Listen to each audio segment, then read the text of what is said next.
नमस्कार सभी को। हम पढ़ रहे थे पंचपीर। पंचपीरों में हम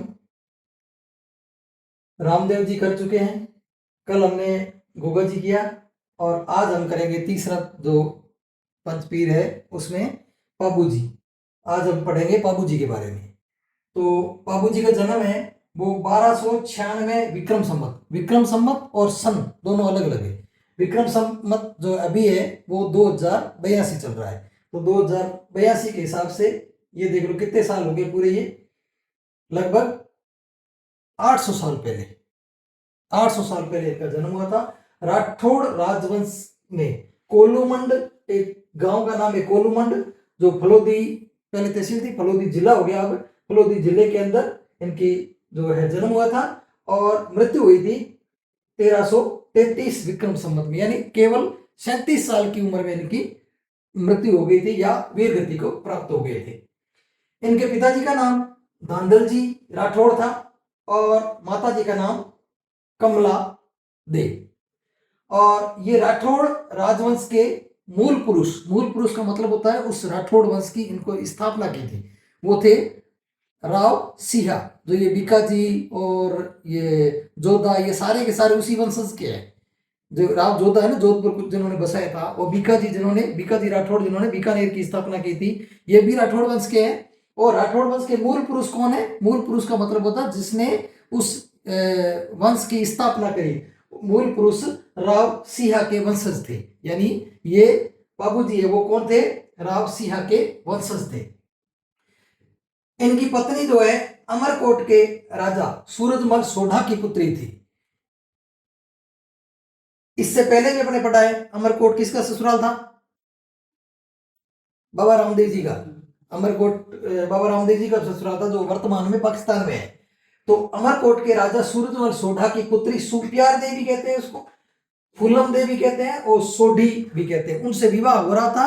और बीच में ही एक संदेशा आ गया कि ये काछेराचारण और देवलचारणी की गायों को चोरी करके इसी के तो बाबूजी है ना, बाबूजी के बहनोई जींदराव खींची जो है, जींदराज खींची है, वो गायों को ले जाके जा रहे थे। ये सूचना मिली तो वो चंवरी से उठ गई, उनकी शादी हो रही थी, फेरों से उठ के ही वो वहां से खड़े हुए और अपने जीजा जी से लड़ाई करने के लिए चले गए कि इनकी गायें आप क्यों ले जा रहे हो। इनकी काछेलाचारण और देवल चारणी की घोड़ी के, घोड़ी का नाम क्या था? केसर कालमी। ये घोड़ी जो है वो इनसे मांग करके लाए थे। किनसे?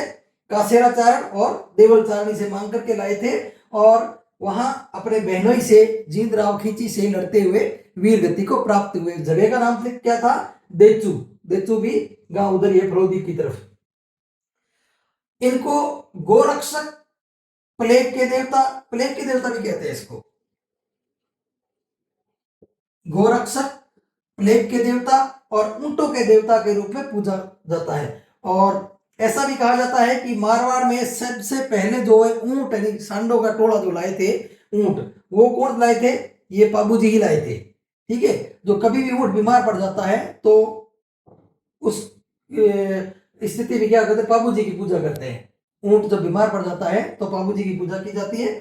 और ऊंट पालक जाति जो रेबारी, जो राइका होता है ना, राइका भी बोलते हैं इसको, रेबारी भी बोलते हैं, वो इसको अपना आराध्य देव मानती है।